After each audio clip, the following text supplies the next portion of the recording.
Hi friends, welcome back to my channel. இன்றைக்கி வீடியோவில் என்ன பார்க்க போகிறோன்னா, குழந்தைங்களுக்குலாம் ரொம்ப பிடிச்ச ஒரு புட்டிங் ரெசிபி தான் பார்க்க போகிறோம். கட் பண்ணும் போதே செம்ம சாஃப்டாக மெல்ட்டிங்காக இருந்துச்சு. சாப்பிட்றதுக்கு அவ்வளோ சூப்பராக இருந்துச்சு. பார்க்கும் போதே சாப்பிட்ணும் போல் தோணும். அந்தளவுக்கு சூப்பராக இருக்கும். இந்த ரெசிபியை பார்க்குறதுக்கு முன்னாடி சேனலை மறக்காமல் ஃபர்ஸ்ட் டைம் பார்க்குறீங்கன்னா சப்ஸ்கிரைப் பண்ணிக்கோங்க. ஃபஸ்ட்டு இந்த ரெசிபி செய்யறதுக்கு சுகரை கேரமலைஸ் பண்ண போகிறோம். அதுக்கு ஒரு பேனில் 6 டீஸ்பூன் அளவுக்கு சுகர் சேர்த்துட்டு கேரமலைஸ் பண்ணிக்கலாம். ஃபஸ்ட்டு சுகர் சேர்த்துட்டு அதுக்கப்புறமா ஸ்டவ் ஆன் பண்ணுங்கள். கொஞ்சம் நேரத்துலேயே அப்படியே மெல்ட் ஆக ஆரம்பிக்கும். ஒரு ஸ்பூன் வச்சு லைட்டாக மிக்ஸ் பண்ணாலே போதும். ரொம்ப நேரம் மிக்ஸ் பண்ணிங்க அப்படின்னா ரொம்ப டார்க் கலர் ஆயிரும். அந்த மாதிரி டார்க் கலர் ஆயிடுச்சு அப்படின்னா கசப்பு தன்மை கொடுத்துரும். ஸோ அதனால் கொஞ்சம் லைட்டாக கலர் சேஞ்ச் ஆகணும். அந்த மாதிரி சேஞ்ச் ஆகும் போதே ஸ்டவ் ஆஃப் பண்ணிவிட்டு அந்த ஹீட்லேயே நம்ம கண்டினியூஸாக கைவிடாமல் மிக்ஸ் பண்ணோம் அப்படின்னா நல்ல ஒரு ஹனி கலருக்கு வரும்.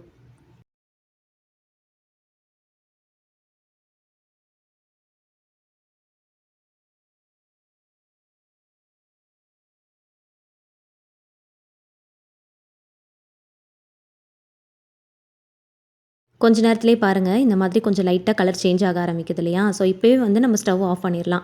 ஆஃப் பண்ணிட்டோம் அப்படின்னா அந்த பேனுடைய அந்த ஹீட்லேயே கண்டினியூஸாக நீங்கள் கைவிடாமல் மிக்ஸ் பண்ணிங்க அப்படின்னா சுகரை நல்லா உடச்சி விட்டு நல்லா கண்டினியூஸாக மிக்ஸ் பண்ணுங்கள்.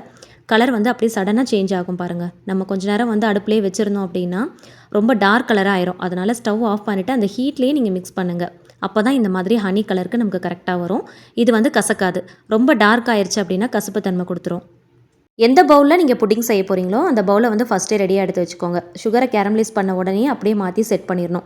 கொஞ்சம் நேரம் விட்டால் கூட பேனில் அப்படியே திக்காகி ஒட்டிக்கும், நமக்கு மாற்ற வராது. இதை செய்யறதுக்கு ஒரு பாத்திரத்தில் 1/2 லிட்டர் அளவுக்கு பாலை நல்லா கொதிக்க வச்சுக்கலாம். இதை செய்யறதுக்கு கிரீன்ஸ் பிராண்டுடைய கேரமல் மில்க் புட்டிங் பவுடர் தான் நான் எடுத்துருக்கிறேன். பேக் சைடில் இன்ஸ்ட்ரக்ஷன் கொடுத்துருப்பாங்க, அதை ரீட் பண்ணிவிட்டு அதே மாதிரி செஞ்சோன்னா சூப்பராக வரும். தண்ணி சேர்க்காத திக்கான பாலாக எடுத்துக்கோங்க. அப்போ தான் வந்து புட்டிங் கரெக்டாக வரும், இல்லைனா வந்து உடஞ்சி போயிடும். நல்லா கொதித்து வரும்போது இந்த பவுடரை வந்து கட் பண்ணிவிட்டு பாதி தான் நான் சேர்த்தேன், ஃபுல்லாலாம் நான் சேர்க்கல. சேர்த்துட்டு நல்லா கலந்து விடுங்க. அந்த சாச்செட்டை கட் பண்ணிவிட்டு பாதி தான் சேர்த்தேன், ஃபுல்லாலாம் சேர்க்கல. நல்லா கலந்து விடுங்க. கொஞ்சம் நேரத்தில் நல்லா திக்காக ஆரம்பிக்கும். ஒரு 2லேருந்து 3 நிமிஷம் கலந்தால் போதும். நல்லா திக்கானதும் ஸ்டவ் ஆஃப் பண்ணிடலாம்.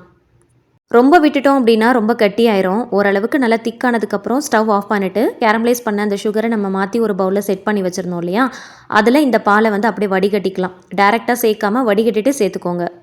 1/2 லிட்டர் அளவுக்கு பால் எடுத்திருந்தேன். அதுக்கேற்றா போல் பவுலாக பார்த்து சூஸ் பண்ணி எடுத்துக்கோங்க. அப்போ தான் வந்து ஊற்றும் போது கரெக்டாக இருக்கும்.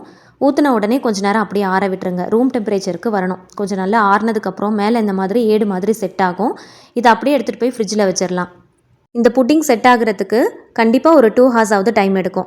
நல்ல சில்லுன்னு சர்வ் பண்ணும்போது ரொம்ப நல்லாயிருக்கும். ஃப்ரிட்ஜில் வச்சிட்டோம் அப்படின்னா சில்லுன்னு ஆயிரும், நல்லா செட் ஆயிரும். இந்த பவுலை அப்படியே ஒரு பிளேட்டில் வச்சு ஃப்ளிப் பண்ணோம் அப்படின்னா அப்படியே வந்து அழகாக வெளியில் வந்துடும். வெளியில் எடுக்கிறதுக்கு முன்னாடி சைடில் வந்து கத்தியை வச்சு லைட்டாக லூஸ் பண்ணிக்கோங்க. லூஸ் பண்ணிவிட்டு அதுக்கப்புறமா ஃப்ளிப் பண்ணிங்க அப்படின்னா ரொம்ப ஈஸியாக டீமோல் பண்ணிடலாம். நல்ல திக்கான பாலில் செய்யுங்க. அப்போ தான் வந்து புட்டிங் உடையாமல் நல்ல பர்ஃபெக்டாக வரும். அப்படியே ஷேக் பண்ணும் போது பார்த்திங்கன்னா நல்லா அப்படியே ஷேக் ஆச்சு. நல்லா சாஃப்டாக நல்ல மெல்ட்டிங்காக இருந்துச்சு. இதை பார்க்கும்போதே அப்படியே நமக்கு சாப்பிடணும் போல் தோணும். அந்தளவுக்கு ரொம்ப டெம்டிங்காக இருக்கும். ஸ்பூன் வச்சு கட் பண்ணி காட்டுறேன் பாருங்கள். செம்ம சாஃப்டாக நல்ல ஸ்மூத்தாக சில்கியாக இருந்துச்சு. வாயில் வச்சதுமே அப்படியே மெல்ட் ஆகி உள்ளே போனதே தெரியல. அந்தளவுக்கு செம்ம சாஃப்டாக நல்ல ஒரு டேஸ்ட்டு. குழந்தைங்களுக்கு கண்டிப்பாக அந்த ரெசிபி ரொம்ப பிடிக்கும். நார்மலாக வந்து புட்டிங்லாம் கடையில் அப்படியே ரெடிமேடாக வாங்கி கொடுக்குறத விட இந்த மாதிரி வீட்டில் செஞ்சு பாருங்கள். டேஸ்ட் ரொம்ப நல்லாயிருக்கும். கண்டிப்பாக இந்த ரெசிபியை உங்கள் வீட்டில் இருக்கிற குழந்தைங்களுக்கு செஞ்சு கொடுங்க. ரொம்ப லைக் பண்ணி சாப்பிடுவாங்க. வீடியோ பிடிச்சா லைக் பண்ணி ஷேர் பண்ணி சேனலை மறக்காமல் சப்ஸ்கிரைப் பண்ணிக்கோங்க. தேங்க்ஸ் ஃபார் வாட்சிங்.